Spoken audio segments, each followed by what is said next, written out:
নমস্কার, মাতৃ আদেশে আপনাদের সকলকে স্বাগত। আজকের এপিসোড বৌদ্ধ ধর্মে মা তারা। বাংলার গঙ্গারেড্ডি সাম্রাজ্যের রাজধানী বর্তমানের চন্দ্রকেতুগড়।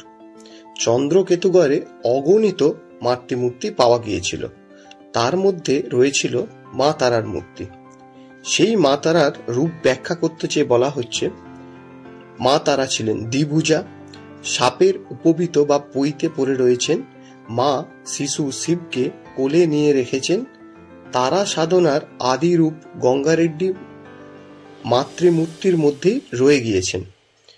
বৌদ্ধরা মহাযান, সাধনমালা ও গুচ্ছ সমাজতন্ত্রের পুঁথিতে মায়ের নানান রূপের উপাসনার পদ্ধতি এবং ধ্যান বর্ণিত রয়েছে।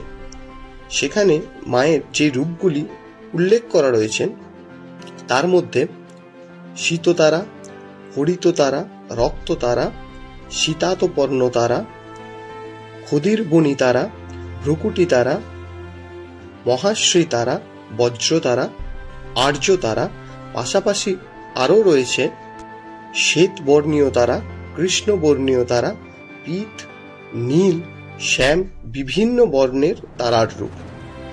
কমলাকান্ত হয়তো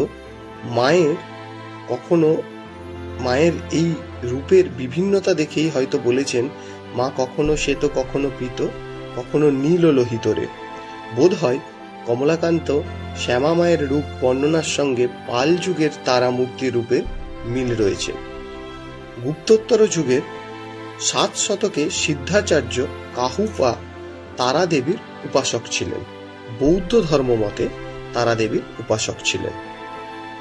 আমাদের হিন্দুদের প্রত্যেকটি দেবতার সাথে যেমন তার শক্তির আহ্বান করা হয়, বা প্রত্যেক দেবতার সাথে যেমন তার শক্তির উপাসনার পদ্ধতি এবং তার শক্তি রয়েছে, যেমন নারায়ণের সাথে লক্ষ্মী, শিবের সাথে পার্বতী, ব্রহ্মার সাথে সরস্বতী, সেরকমও বৌদ্ধ তন্ত্রের মতে যে বৌদ্ধদের বিভিন্ন দেবতার সাথে তার শক্তির উপাসনা পদ্ধতি বলা রয়েছে এবং তাদের প্রত্যেকের শক্তি আলাদা আলাদা রয়েছে।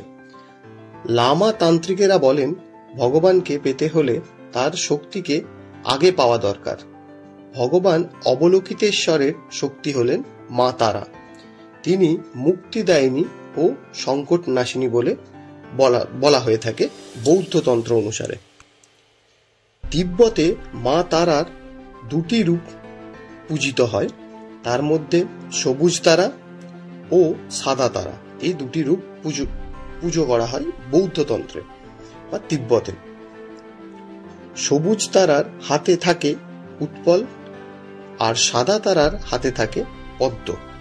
এই দেখে আপনি দুই তারার ভিন্নতা বুঝতে পারবেন। আচ্ছা, বৌদ্ধদের একটি খুবই প্রচলিত মা তারার মন্ত্র ওনারা জপ করে থাকেন, যেটি হলো ওং তারে তু তারে তুরে স্বাহা। এই মন্ত্রটি একটি বৌদ্ধ মন্ত্র, যেটি তারা মা তারার পুজোর ক্ষেত্রে ইউজ করে থাকে বা পাঠ করে থাকে। বৌদ্ধ দেবী তারার বা বৌদ্ধদের মতে যে মা তারার রূপের বর্ণনা করা হয় সেটি হলো মায়ের মুখ,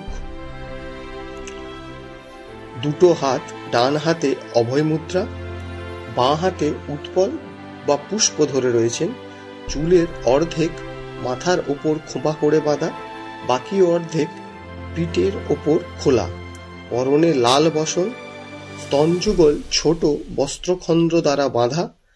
তিনি দাঁড়িয়ে আছেন বীরভাবে সবুজ একটি অর্ধচন্দ্রের ওপর। এই হলো বৌদ্ধ মতে দেবী তারার মূর্তির ব্যাখ্যা, এবং যেই তারা মূর্তি বৌদ্ধরা পুজো করে থাকেন দেবী তারাকে, তার ব্যাখ্যা বা সেই মায়ের রূপ এটি। এবং এর সাথে বলা যেতে পারে কেবলমাত্র ওই যে 2টি মূর্তির ব্যাখ্যা তিব্বতী এখন হয়ে থাকে, সেটি হলো সবুজ তারা এবং সাদা তারা। 2টো মূর্তির মধ্যে কোনো পার্থক্য নেই, কেবলমাত্র শুধু একটি মূর্তির হাতে উৎফল ধরে থাকেন এবং আরেকটি মূর্তির হাতে পদ্ম ধরে থাকে। এই হলো বৌদ্ধ দেবী তারার ব্যাখ্যা। নমস্কার।